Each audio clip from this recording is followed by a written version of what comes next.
오늘은 마태복음 4장에서 5절 7절까지의 말씀으로 하나님을 시험하지 말라는 제목으로 은혜받고자 합니다. 사탄은 이제 두 번째 시험을 합니다. 네가 하나님의 아들이라면 성전 꼭대기에서 뛰어내리라고 합니다. 이 말씀은 시편 91편 12절 말씀에 있는 것입니다. 그들이 그들의 손으로 너를 붙들어 발이 돌에 부딪히지 아니하게 하리로다 라는 말이 있습니다. 마귀가 이 성경을 인용하여 예수님께 어떻게 생각하냐고 묻고 있습니다. 그 이유는 예수님이 모든 것을 말씀에서 인용하여 대답하는 이제는 마귀도 성경에서 인용하여 말하는 것입니다. 그랬더니 예수님은 다시 신명기 6장 16절을 인용하여 너희 하나님을 시험하지 말라고 하십니다. 여기에는 많은 이야기가 들어있습니다. 이스라엘 백성들이 무덥고 햇살이 강한 사막에 들어오니 숨이 막히고 견디기 힘들게 되니 물을 달라고 아우성칩니다. 이때 출애굽기 17장 7절의 말씀에 보면은 그들이 여호와를 시험하여 이르기를 여호와께서 우리 중에 계신가 안 계신가 하였음이더라. 이 사건에서 여호와를 시험한다는 뜻은 우리 중에 여호와께서 계신가 아니 계신가 시험하자는 것입니다. 그래서 모세는 바위돌을 쳐서 다량의 물이 나오게 했습니다. 즉 시험이라는 조건부 신뢰를 말하고 있는 것입니다. 하나님, 내가 원하는 방식으로 증명해 보세요. 그러면 내가 믿겠습니다. 그러나 신뢰라는 것은 무조건적인 의탁이지 이와 같이 조건주 기도는 아니라는 것입니다. 하나님이 어떤 방식으로 일하시든 그분은 선하심을 믿는 것입니다. 현대 세상에서 가장 무서운 일은 조건부 신앙을 진정한 신앙인 줄 아는 사람이 많다는 것입니다.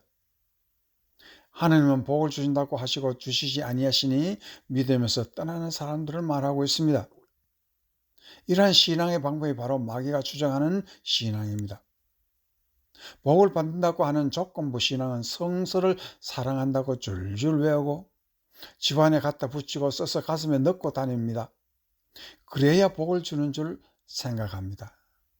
그러나 신앙이라는 것은 그러한 외적 모형으로 믿는 것이 아니라는 것이겠죠.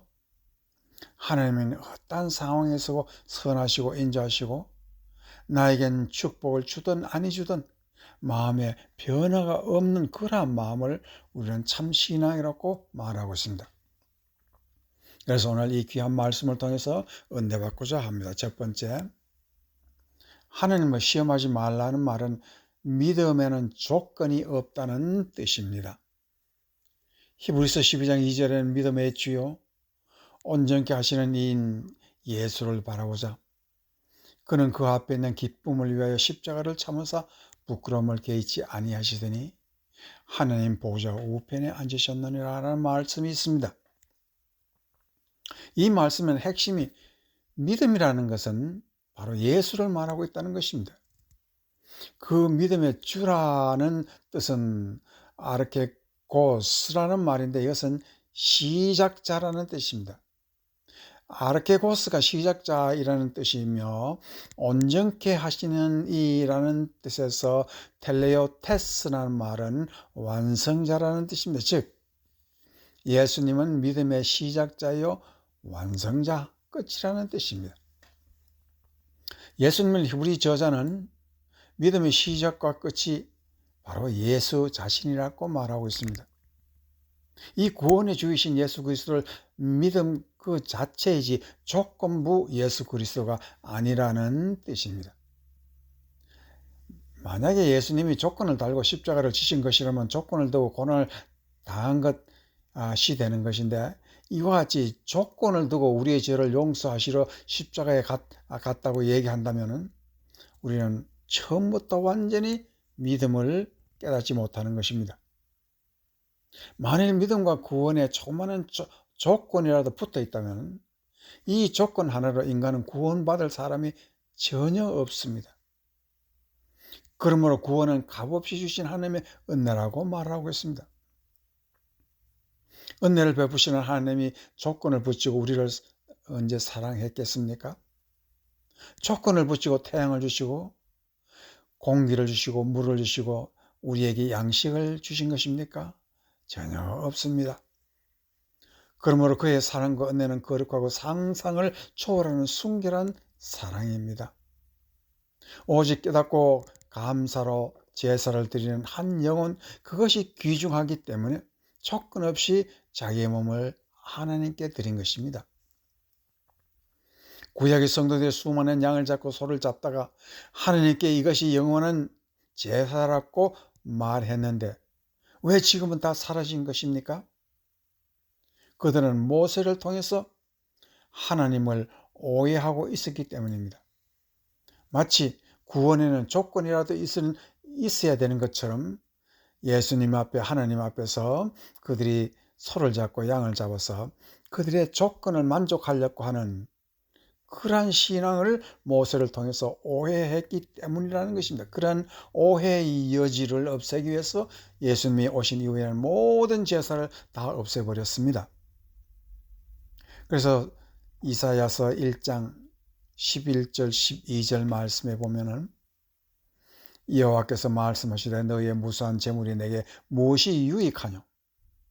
나는 수량과 번제와 살찐 짐승의 기름에 배불렀고 나는 수송아지나 어린 양이나 숫 염소의 피를 기뻐하지 아니하노라. 너희가 내 앞에 보이려 오니 이것을 누가 너에게 요구하였느냐? 내 마당만 밟을 뿐이라 라고 이사야 선지자가 이스라엘 백성들을 향해서 심각하게 꾸중하고 있습니다. 선지자 이사야는 하나님을 오해하지 말라는 것입니다.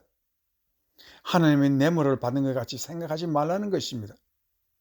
하나님이 원하는 제사는 깨달음 그 자체요, 그 마음입니다. 그래서 시편 50편 13절과 15절 말씀에서는 내가 수소의 고기를 먹으며 염소의 피를 마시겠느냐? 감사로 하나님께 제사를 드리며 지존하신 이에게 내 서원을 갚으며 환난 날에 나를 부르라 내가 너를 건지리니 네가 나를 영화롭게 하리라고 말을 하고 있습니다. 하나님의 제사는 감사라는 것입니다. 사람들이 오해하는 제물은 감사가 있을 때 무엇이든지 드리면 그것은 옳습니다. 진정한 믿음으로 역사하는 감사가 없다면 하나님께 드리는 제물은 뇌물에 지나지 않는다는 뜻입니다. 그래서 시편 다시 50편 23절에 보면 감사로 제사를 드린 자가 나를 영원롭게 하나니 그의 행위를 옳게 하는 자에게 내가 하나님의 구원을 보이리라 라고 말하고 있습니다. 이 결론은 제사라는 것은 감사가 없으면 아무런 의미가 없기 때문에 진정한 감사를 깨달아 감사의 기도를 드릴 때 그것이 하나님의 마음이 환하게 밝아진다는 뜻입니다. 하나님께서 영광의 천국에 계시니 그는 항상 우리의 마음에 생각하는 것처럼 기쁘고 즐거운 줄 알지만은 하나님의 인간을 생각하실 때는 노아 시대에 탄식하는 같이 그 마음에는 아픔이 가득합니다. 그러한 마음이 없다면 왜 독생자를 이 땅에 보내어 거룩한 하나님을 인간의 모습으로 죽이시기까지 하셨을까요? 인간을 향해 한탄하시는 것은 인간이 너무 깨닫지 못하기 때문입니다. 인간 세상의 귀한 깨달음이라는 것은 무엇이겠습니까? 그것을 알리고 수많은 철학자들과 과학자들이 고민하고 학문과 또한 문학이 노력하지만 인간의 깨달음의 핵심은 아무도 모릅니다. 그러나 이제 예수님은 그것을 우리에게 가르칩니다. 깨달음이라는 것은 바로 믿음이라는 것입니다. 그래서 예수님은 믿음의 창시자가 되시려고 사람이 되신 것입니다. 하늘 영광 다 버리고 천사의 경배 떠나서 사람의 몸에서 어린 아기로 태어나신 것입니다. 이러한 믿음을 수없이 우리에게 왜 보여주셨을까요? 예수님의 성육신, 하나님이 사람이 된 그 자체를 성육신이라 하는데, 인카네이션이라 하는데 그것은 영원한 신비 속에 있는 것입니다. 그 신비 속을 성경의 말씀으로 열어보면 하나님의 탄식과 슬픔을 위로하고자 하는 것입니다. 노아의 이름이 위로라는 뜻이 있고 성령을 이 땅에 보내신 그 성령의 다른 이름이 위로자라는 뜻입니다. 이 모든 것이 바로 예수님의 성육신의 신비를 뜻하고 있는 것입니다. 이 위로란 사람을 위로함이 아니라 하나님을 위로하자 하는 것이 그 비결에 있습니다. 그래서 바울 사도가 로마서 3장 25절에 이 예수를 하나님이 그의 피로 믿음으로 말미암는 화목 제물로 세우셨으니 이는 하나님께서 길이 참으시는 중에 전에 지은 죄를 간과하심으로 자기의 의로우심을 나타내려 하심이니라는 말씀에서 화목 제물로 세우셨다는 뜻이 아주 기가 막히는 의미가 그 속에 있습니다.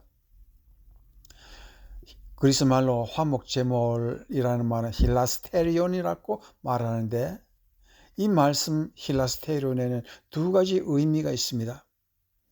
하나는 위로하다는 뜻에서 영어로는 propitiation이라는 뜻이 있고 다른 하나는 죄를 없앤다는 뜻에서 expiation이라는 뜻이 있습니다. 이 두 가지 영어의 단어가 힐라스테리온이라는 화목제물의 뜻이 되는 것입니다.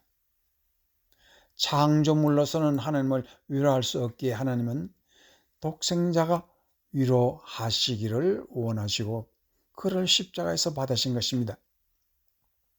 그래서 십자가에 죽으시면 하나님의 슬픔과 분노의 마음을 풀고 인간의 죄를 용서하신다는 뜻이 화목제물의 뜻입니다. 여기서 우리는 예수 그리스도 외에는 하나님을 기쁘시게 할 자가 없다는 것을 뜻하고 있고 그의 십자가가 없다면 죄를 용서받을 길이 없다는 사실입니다. 이 사실이 기본이 되어서 믿음이 완성되고 이 믿음으로 사람이 깨달음에 이르게 되는 것입니다. 이 믿음에는 아무런 조건이 없기에 은혜는 거저 받은 것이라고 말하고 있는데 거저 받았다고 가치가 없는 것이 아니라 그 무엇으로라도 값을 쳐 갚을 수 없는 감사라는 것입니다. 그리하여 사람이 깨달음에 이르면 감사밖에 없다는 것을 진리는 말하고 있습니다. 그래서 시편 100편 3, 4절에 보면 여호와가 우리 하나님이신 줄 너희는 알지어다. 그는 우리를 지으시니요 우리는 그의 것이니 그의 백성이요 그의 기르시는 양이로다. 감사함으로 그 문에 들어가며 찬송함으로 그 궁정에 들어가서 그에게 감사하며 그의 이름을 송축할지어다라고 말하고 있습니다. 우선 깨닫고 보면 하나님과 우리의 관계가 명확해진다는 것입니다. 그는 우리를 지으시니라는 창조의 신비가 들어있다는 것입니다. 그 관계로 말미암아 영광의 천국문에 들어갈 수 있는 것이고 그 궁전에서 우리는 행복의 노래를 부를 수 있는 것입니다. 이 세상 슬픔과 절망을 씻어버리고 죽음과 절망마저 밟아버리고 영원한 집으로 들어가니 이제 거기서 행복을 누릴 수 있다고 말하고 있습니다. 그래서 우리는 이 세상에서 하나님께 영광을 돌릴 수 있는 것은 오직 하나밖에 뿐입니다. 그것은 우리가 하나님의 거룩한 성찬식에 참석하시는 그런 것입니다. 다윗은 예수님의 그 나라에 들어가서 하나의 가정을 이루고 예수 그리스도의 보혈의 피로 말미암아 온 가족이 되어서 사랑을 나누는 그것을 천국이라고 말하고 있습니다. 이제 이 천국에는 예수 그리스도의 피로 말미암아 어떤 조건 없이 누구나 믿음으로 말미암아 들어갈 수 있습니다. 그래서 믿음에는 조건 없이 들어가는 영원한 집이 우리의 구원입니다. 이와 같은 복을 받는 여러분이 되시기를 주의 이름으로 축원합니다.